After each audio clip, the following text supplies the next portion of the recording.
ቆይ ግን ብሌን ምን ሆና ነው? ከሳሚ ጋር እንዲህ ስትሆን ቢያዳግም ምን ይላል?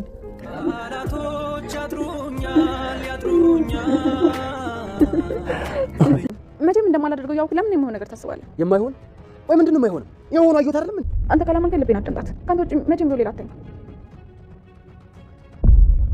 የኔ ፍቅር ለምን ትለምኛለሽ? አንቺ የምትለምኝ እንጂ የምትለምኝ አይደለሽም እኮ። ለማትገቢው ሰው ነው እየደከምሽ ያለሽው። እንደ ተራ ሴት ነው እኮ የሚያይሽ። ገፍትሮ ውስጥ ልሽ እንኳን ምን ሆነሽ ነው ዞር አላየሽ። እኔ ደግሞ ራሴን እንኳን የማየው ከአንቺ ቀጥሎ ነው። ሳሚ ብሌንን ትወዳታለህ እንዴ? አይ አዎ እኮ እየተጎዳ ነው። ከዚህ በላይም ገና ይጎዳል። እትዬ ታዲያ እኔ ምን ላድርግ? ምንም ማድረግ የማልችልበት ሁኔታ ውስጥ ገብቼ እኮ ነው። ትችያለሽ እኮ ብሌንዬ፣ ማድረግ ትችያለሽ። ምን ላድርግ ታዲያ? ንገሪኝ እስኪ። ራስ ወዳድ አትሁኝበታ። እሱ ላይ እኮ ራስ ወዳድ እየሆንበት ነው። እዚህ እኮ ያለው ለእኛ ብሎ ነው። እዚህ በቆየ ቁጥር ደግሞ ስቃይ ብቻ ነው የሚተርፈው። እና ምን ላድርግ እትዬ? ከዚህ ቤት ሂድ በይው። በቃ ከዚህ ቤት አባሪው። መቼም እንዳያገኝሽ ከህይወትሽ አስወጪው። መቼም እንዳያገኝሽ ከህይወትሽ አስወጪው። ተስፋ አስቆርጪው። ወይዘሮ ሰላም ሳሚ ከዚህ ቤት መሄድ አለበት የሚል ከህይወትሽ አስወጪው የሚል መልእክት ለብሌን አስተላለፈች። ብሌን ደግሞ ከሳሚ እጅግ በጣም ተቀራርባለች። በጣም ደስ የሚል ሁኔታ ላይ ነበሩ። እያሳለፉት የነበረው ላይፍ በጣም ደስ የሚልና የሚያስገርም ነበር። ብሌንም እጅግ በጣም ሳሚን እያደነቀች እና በሚያደርጋቸው ነገሮች እጅግ በጣም ደግሞ አቀራረብና የሴት ልጅን አያያዝ የሚያቀሰው ነው ሳሚ። ዳጊ ደግሞ ምንም እንኳን አፍቃሪ ቢሆን ብሌንን ከልቡ ቢወዳት፣ ነገር ግን ማመነጫጨቅ ያበዛል። ምክንያቱም ስለሚወዳት በቁጣና በጸብ ይመስለዋል ፍቅር። ነገር ግን የሳሚ አቀራረብ ሌላ ነው። እጅግ በጣም ደስ የሚልና መከባከብ የሚችል ወንድ ነው። ይሄ ነገሩ ብሌንን ስቧታል። ነገር ግን አሁን እዚህ ጋር ወይዘሮ ሰላም በፍጹም አንቺ የዳግም ፍቅረኛ ነሽ፣ ቀለበትም አድርጎልሻል። ስለዚህ እያደረግሽው ያለሽው የማይሆን ነገር ነው። ከህይወትሽ አስወጪው፣ ራስ ወዳድ አትሁኚ በማለት ከዚህ ቤት አስወጪው ተብላ ብሌንም እንግዲህ ሂዳ ሳሚ ወዳለበት ከዚህ ቤት ውጣ ለማለትም ከብዷታል። ያለውንም ነገር ለማስረዳትም እየሞከረች ወይም ደግሞ በጭራሽ ለመናገርም እየከበዳት ትመስላለች። ግራም ተጋብታለች። በእርግጥም ሳሚ እንዳለው አንደኛ እናትና ልጅን ለማስተዋወቅ ነው እዛ ቤት ያለው፣ ሁለተኛ ደግሞ በኃይሉ እናትና ልጅን እንዳይጎዳቸው ለመጠበቅ ነው፣ በሶስተኛም ደግሞ የብሌን ፍቅር ነው እዛ ቤት ያስቀመጠው። ነገር ግን እናትና ልጅን ለማቀራረብ የሚለው ነገር እናትም ሆነች ልጅ አልተረዱትም። ይህን ነገር ደግሞ ለምን ወደኋላ እንዳዘገየው እራሱ ነው የሚያውቀው ሳሚ። ቢናገር ጥሩ ነበረ። ትክክለኛ ልጇ የሰላም ብሌን እንደሆነች፣ ሰላም ደግሞ የብሌን እናት መሆኗን ለብሌን እርግጥ ለብሌን ከዚህ በፊት በተደጋጋሚ ነግሯታል። ነገር ግን ከዛ ዲኤንኤ በኋላ በጭራሽ እናቷ እንደሆነች በፍጹም አታስብም። ቃል እንደሆነች ነው የምታስበው የሰላም ልጅ። ነገር ግን ትክክለኛ እናቷ መሆኗን አሁንም አታውቅም። እሷም እናትም አታውቅም። ልጄ ብትሆን ትላለች መልካምነቷን ስለምታይ። ልጅም እናቴ ብትሆን የሚለውን ነገር ብቻ ነው። በመልካምነታቸው ቢዋደዱም ነገር ግን እናትና ልጅ መሆናቸውን እስካሁን አያውቁም። እና ሳሚ ለምን እንዳዘገየው ባይታወቅም ነገር ግን እነሱን ለማቀራረብ ነበር እዛ ቤት በአንደኛ ደረጃ ያለው እናትና ልጅ መሆናቸውን ለማስተዋወቅ፣ በሁለተኛም እንዳልኩት ከበኃይሉ ጥቃት ለመጠበቅ ነው፣ በሶስተኛም የብሌን ፍቅር ነው። ከልቡ ይወዳታል ወይም ያፈቅራታል። ነገር ግን የዳጊ ፍቅረኛ መሆኗንና ዳጊ ቀለበትም እንዳደረገላት ያውቃል። ይሄ ግን ሊገድበው አልቻለም። አሁንም ከልቡ ይወዳታል። ጭራሽ ከዳጊ ጋር እንድትቀራረብም አይፈልግም። አሁን የሌለ ነገር ውስጥ ነበር ያሉት። በጣም ደስ የሚል ጊዜ እያሳለፉም ነበር። ነገር ግን ዳጊ ደግሞ እጅግ በጣም በቅናት ተውጧል። ከመጀመሪያም ጀምሮ ዳጊ ሳሚ እዛ ቤት ተቀመጥ ሲባል አልወደደም። የሆነ ነገር አስበሻል ማለት ነው አንቺ እዚህ እንዲቀመጥ የፈለግሽው ብሎ ነበር ከመጀመሪያውም። ነገር ግን አሁን በምሽት ደስ የሚል ሁኔታ እያሳለፉ እያለ ዳጊ በጨለማ በድንገት ወደዛ ቤት በመከሰት በእርግጥም መጀመሪያም ሰላምም አይታቸው ይሄ ነገር አላማረኝም፣ ሳሚ እያደረገ ያለው ነገር ትክክል አይደለም፣ ዳጊ ቢመጣ አሁን እንደዚህ ሆነው እያለች እያለ ነበር ሳሚ በድንገት ዳጊ ወደዛ ቤት የተከሰተው። በሰዓቱ ብሌን እጅግ በጣም ብትደነግጥም ልታስረዳው ብትሞክርም እንደተለመደው ዳጊ በዛች አቅሙ መፍጨርጨር ይፈልጋል። እንግዲህ ሳሚ ጎበዝ ነው፣ ይታገሳል። መቶ ለመማታትም ሲፍጨረጨር ዝም ብሎ ነበር የቆመለት፣ ተመቶለታልም።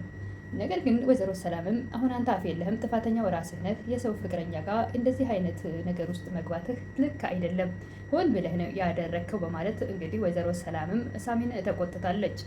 ነገር ግን ሳሚ የብሌን ፍቅር ስላለ ምንም ነገር ቢባልም ቢመታም ቢደበደብም ለእሷ ብሎ ምንም ነገር ቢሆን በፍጹም ቦታ አይሰጠውም። ብሌንም አሁን ሳሚን ጨክና ከዛ ቤት ወጣ የማለቱ ነገር በጭራሽ የማይሆን ነገር ነው። ለመናገርም ላለመናገርም ግራ ተጋብታለች። ሳሚን ተቀራርበዋለች። በጣምም እያደነቀችውና የሴት ልጅ አያያዝና ክብር መስጠቱ በጣም ወደዋለች። ዳጊ ብትወደውም ብታፈቅረውም ደግሞ የሚያመነጫጭቀው ነገሩን ቁጣ ቁጣ የሚለው ነገሩን አትወድለትም። ምንም እንኳ ከልቧ ብትወደው፣ ነገር ግን የሚያደርጋቸውን ነገሮች ከፉ የሚወጣው ከአንደበቱ የሚወጡት ቃላቶችን ይሄን ነገር ትጠላበታለች። ሳሚ ላይ የምትወዳቸው ነገሮች ለሴት ልጅ ያለው ቦታ፣ የሴት ልጅ አያያዝ ችሎታውን እጅግ በጣም ወዳለታለች። ይሄ ነገሩም ደግሞ ወደ ሳሚ የበለጠ እንድትቀርብ አድርጓታል ብሌን። አሁን እዚህ ጋር ወይዘሮ ሰላም ከዚህ ቤት ውጣ፣ ከህይወቴ እንዲወጣ ከዚህ ቤት መሄድ አለበት፣ ራስ ወዳድ አትሁኝ ያለቻትን ነገር እሺ ብላ ለሰላም ከጠገቧ ሄዳ፣ ነገር ግን ሳሚ አጠገብ ስትደርስ መናገር ያለባትን ነገር እጅግ ግራ አጋብቷታል። ጨክና ሳሚን ሂድ ለማለት እጅግ በጣም ከብዷታል። ዳጊ ሁልጊዜም ስሜታዊ ነው እና እጅግ በጣም ስሜታዊ ሆኖ በጣም ሲበሳጭ እንግዲህ ብሌን ያለውን ነገር ቀዝቅዛና ብርዳ ወደ ዳጊ ክፍል ገብተው ያለውን ነገር ካስረዳች በኋላ ሳሚ ደግሞ ይዞት የነበረውን መጠጥ ሲጠጣ አምሽቶ ብቻውን በረንዳ ላይ ድርቅ ብሎ ነበር። ጠዋት ሲነሳ ያገኘችው ልክ እንደሞተ ሰው። ብሌን እጅግ በጣም ነበር ያዘነችው ይህን ነገር ስታይ። እንዴት እንደዚህ ይሆናል? አይ ሳሚ፣ ዳጊ ያደረግከው ነገር አያ አይደለ? ልጁ በጣም ተጎድቷል። ምንም እንኳ ያንተና ያንተ ብቻ ቢሆን፣ ነገር ግን ልጁ እኮ ይወደኛል። በሱ ቦታ ብትሆንስ? ያፈቅረኛል እኮ። እንደዚህ ማድረግ አልነበረብህም።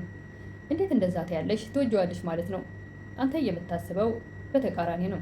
ነገር ግን ገልብጠህ ከማሰብ ይሄ ነገር በእኔ ቦታ ቢሆን ብለህ ብታስበው፣ በዛ ሰው ቦታ ቢሆን፣ እኔ እንደ ማንኛውም ሰው ነው ሳሚን የቀረብኩት። ደግሞ ለእኔና ለሰላም ያደረገው ነገር እንደ ምስጋና ቁጠረው እንጂ ሌላ ነገር አስቤም አይደለም፣ የተፈጠረ ነገርም የለም ብትለው፣ ነገር ግን ዳጊ በጭራሽ የሚረዳ ሰው አይደለም። ሳሚን ብቻውን እዛ ሲብሰለሰል መጠጡን እየገለበጠ እንግዲህ እንዴት ሴትና ወንድ ልጅ አንድ ላይ ተኝቶ እንዴት ዝም ብሎ ሊያድር ይችላል የሚለውን ነገር ያስባል። ሳሚ የዳጊ ፍቅረኛ ቀለበት ያሰረላት ልጅ መሆኗንም ረስቷል።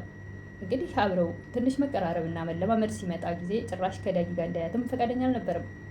እንደዛ ሆኖ ለማንኛውም የሞተ ሰው መስሎ ጧት ሲነጋ በረንዳ ላይ እንደዚሁ ተኝቶ ራቁቱን ድርቅ ብሎ ነበር ብሌን ያገኘችው። ብሌንም ደንግጣ የዳጊ ያደረገውን ነገር ልክ አይደለም እያለች ሳሚን ለመቀስቀስ ነበር የሞከረችው።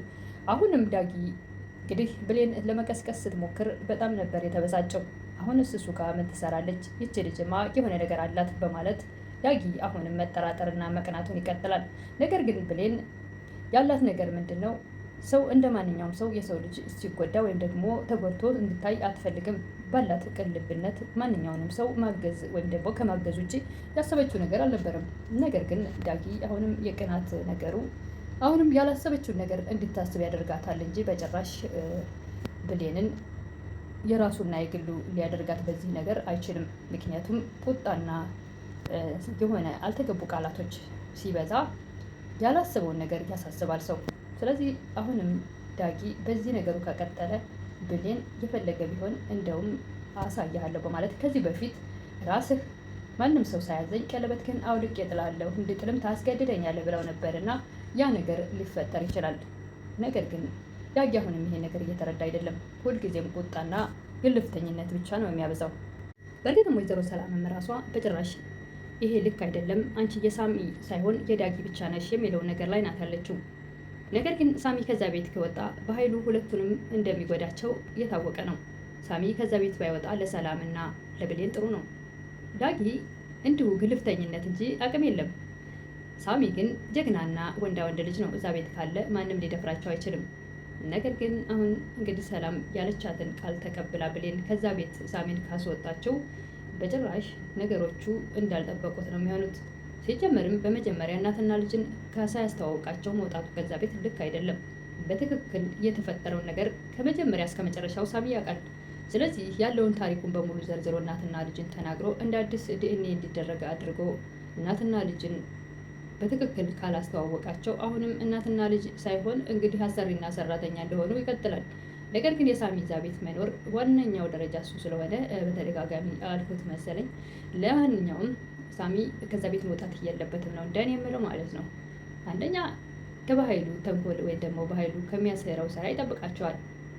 ሁለተኛ እናትና ልጅን በእርግጠኝነት ያገናኛቸዋል። ወይም ደግሞ ትክክለኛ እናትና ልጅ መሆናቸውን ታሪኩን ስለሚያውቅ እንዴት እንደተፈጠረም ስለሚያውቅ ሁሉን ነገር አስረድቶ እናትና ልጅ መሆናቸውን በእርግጠኝነት አንድ ቀን ጊዜ እየጠበቀ ነው በእርግጥም። ነገር ግን ከዛ ቤት ከወጣ ደግሞ ነገሮች ይበላሻሉ ብዬ አስባለሁ። እንደ እኔ ሳሚ ከዛ ቤት መውጣት የለበትም። ብሌንም ጨከና ብታስወጣ አይመስለኝም።